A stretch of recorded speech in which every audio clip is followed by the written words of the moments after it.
Hello everyone, True Zero Emissions here. The world's loudest bike horn plus light. Model Xiren, 140 decibels, high traffic alert. World's loudest bike horn. Okay, now I heard a horn, an electric horn, that I thought was like a bird sound. I kept referring to it as a bird sound. And if you're following this channel, you'll have heard me say in the past, you may have heard me say in the past, I want a bike horn that makes a bird sound.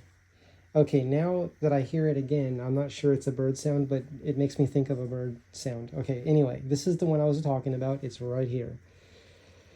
On tonight's ride, it was Los Angeles PEV, LAPEV on Facebook, which is Los Angeles Personal Electric Vehicles. I was told that's what PEV stands for. Please confirm that for yourself. Anyway, I saw someone with this and I learned how they mounted it, okay? For riding an electric unicycle. See what I did here? Now, I didn't cut that back part off. Let's see if I can show you while I hold this. I'm not sure I can do this. Let's see. I didn't cut this part off, which goes to the handlebars. Like it's made to go on a bicycle. See this part right here? Some people cut that off, right? Because it doesn't need to be there. I'm thinking, what can I put there? That's what I'm thinking. What can I place there, you know, and use that space? So I'm not going to cut that off quite yet. I put zip ties around the whole thing. On the back side is a piece of Velcro that goes around these two fingers.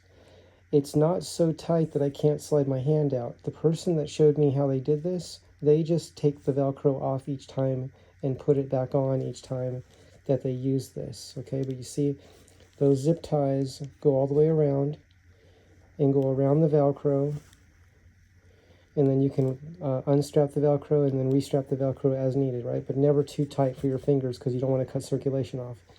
So right now, I don't even really feel that. It's just snug. The words are snug. We use the word snug, but snug just means not too tight. Now, the Xiren, which is the bottom one, and I will press it once. It's very, very loud. I'm pretty sure the neighbors will hear it. Let's just do it right now. You ready? It's going to blow the siren, and it's going to flash the lights at the same time. Now, when I first received this, it was programmed for a different sound, so you'll have to figure out how to reprogram it. I don't recall at the moment how I did it, but there's a step-by-step process of how to do that. I wrote the company and they sent me the instructions. The instructions probably came with this. I just like to write the company right away and say, how do I do the steps? I don't recall if it was in there or if there's a link to it or what it was. I just didn't see it right away. So for me, it was easier just to write the customer service, and they responded with what the procedure was. And then you change the sound. I scrolled through the different sounds and chose this sound, which is the one I had heard in the past, and I kept calling it a bird sound. Are you ready for this? This is the sound that I like the most of any sound of a horn that I've ever heard for electric unicycles, any micromobility, even bicycles. Here it is. Hear that sound? You cannot hear on the microphone on my phone how loud that is. It's very loud. If you wanted to lower that sound, I don't know if you could do it. By the way, I don't want to lower the sound. I like to notify people way before I get to them. So what I like about this is, like, let's say I'm 50 yards away from someone, right? 50 yards, half a football field. I can tap that, and they're going to look back from way ahead of me and know that I'm coming, right? I do not want to startle anyone ever. It only takes startling one person to get people to start complaining, and then you start having conflicts on the trails. And I'll tell you right now, the Fullerton Loop the electric unicycles have such a good reputation there. When I go there and was asking questions about how to go around the loop, everyone was asking about the electric unicycle, and they were saying, there's a group that comes here and they're the nicest people ever. They're just the nicest people ever. I wasn't even asking them, are they nice? They just told me that. They're like, you need to go ride with them. And I'm thinking to myself, yeah, when I'm ready, because I'm still learning to ride this. Okay, that'll happen soon, though. I will ride with the groups. I'm riding with more and more groups. Anyway, going back to this. So I met someone in the group, in the LAPEV group, ride tonight, earlier this evening, and this is how they had it set up. Now I am going to be changing my gloves at some point in time, because this is my glove and this wrist guard are two separate parts. And I want to get those as one part. I like my fingers covered. I fell at a low speed. I just lost my balance and fell over. Some of the fastest racers say they don't crash at high speed. They crash when they're barely moving. And that's exactly what I did, but I'm a beginner. I just was barely going around a turn, and I just fell over.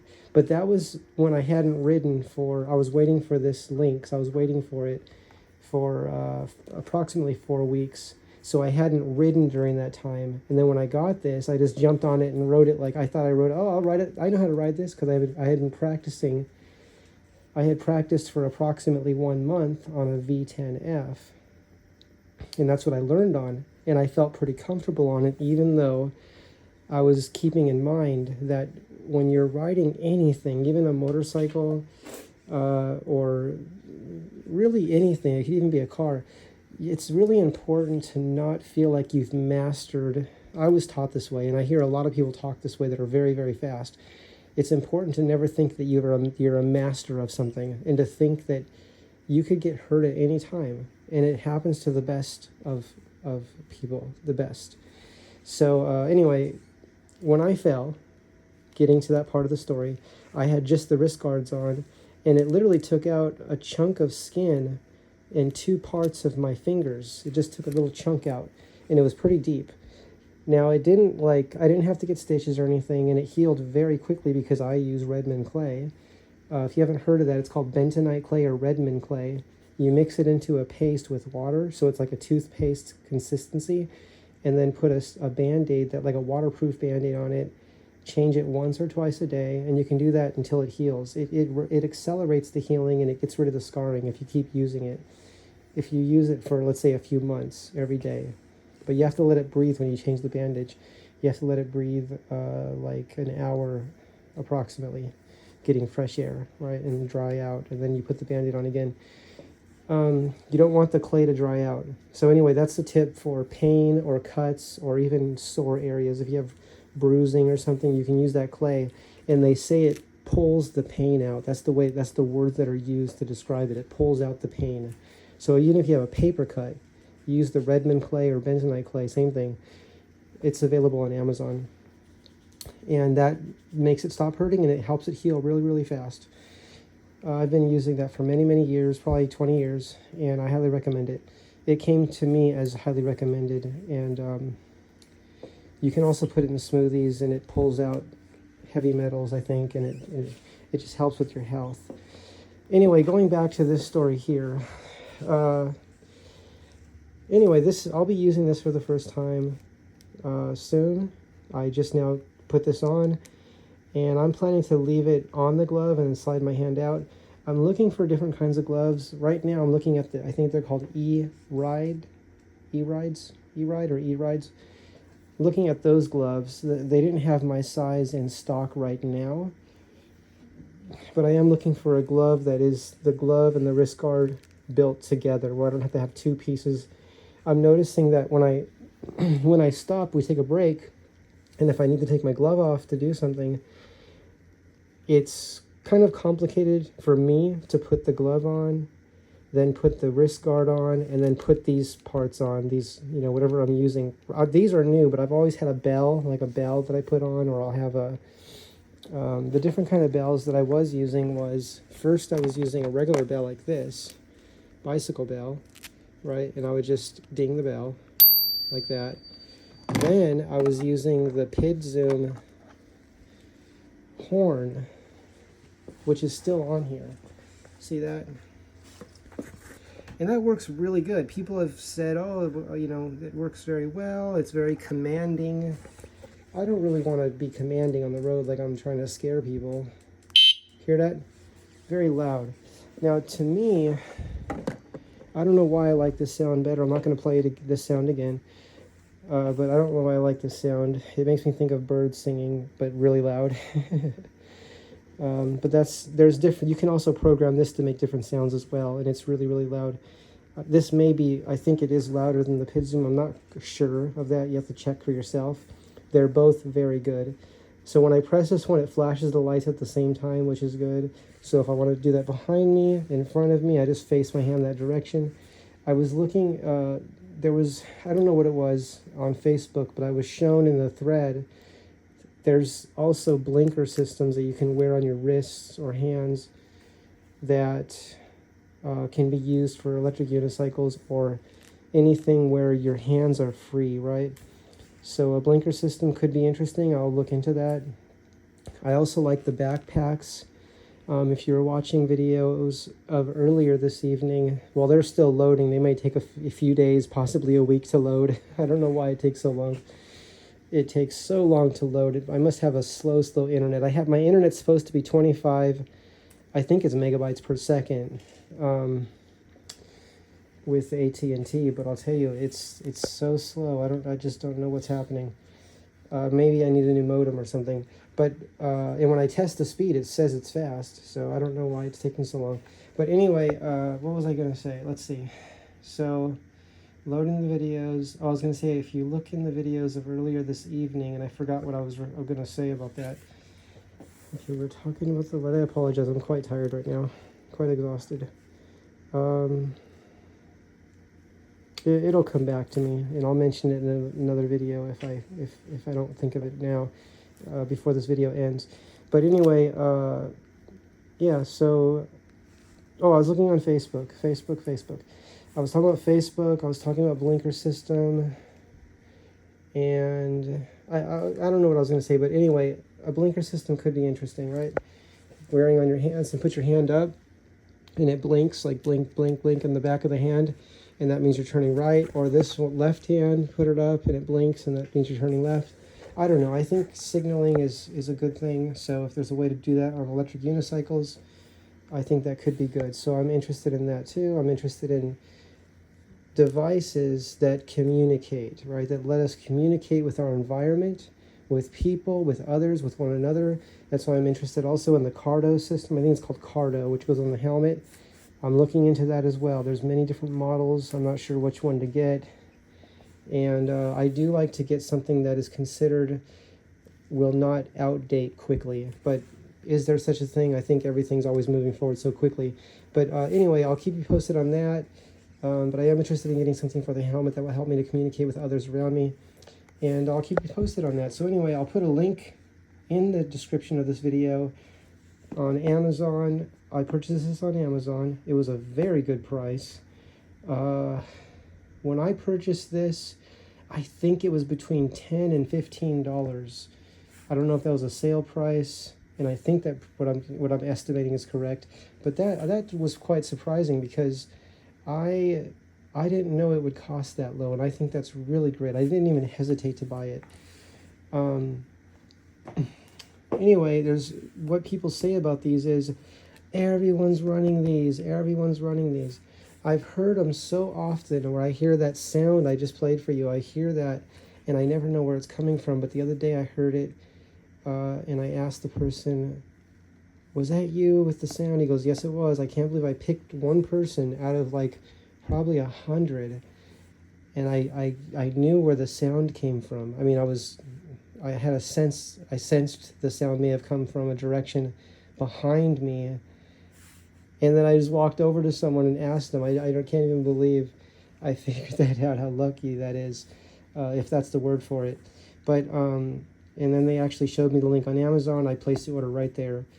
And then today, I saw another person with an electric unicycle with the same one. And I said, could I take a picture of that? How did you mount that to your hand?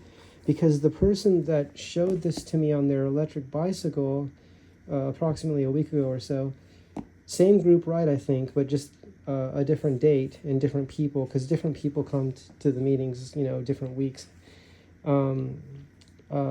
This person was riding an electric bike, but the person today, or last night, was riding an electric unicycle, so he had it mounted to his hand like I have it, which it was really great for me to be able to learn from that person how they did this. I'm so grateful for that, and thank you. If you see this video, thank you for sharing with me how you did this. look at this. I mean, just look how it fits perfectly. I don't even feel it there. I don't feel any different with that on my hand, right? Okay, so the next step will be to continue to look for another set of, these are great wrist guards. These, I don't, who makes these? These come from ewheels.com.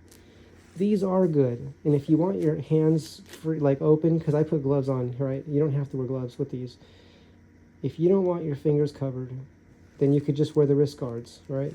There's some professional racers, some of the fastest record-setting time speeds and racetracks wear these. But I want my fingers covered because, like I said, I just took that skin off, and I don't want to keep taking skin off my fingers, right? Now, if you remember to put your hand like this, which I usually do, but this one day I fell sideways, and I just didn't have time. I don't know what it was. I don't know if I was tired or what it was. I didn't have time, or I just intuitively closed my fist and went like this. And it's really easy when you fall to take large pieces of skin out. When you're hitting like cement or asphalt, it's so hard, and it's like worse than sandpaper, right? It'll just take the skin off. So I got these gloves, which are, these gloves were also from Amazon.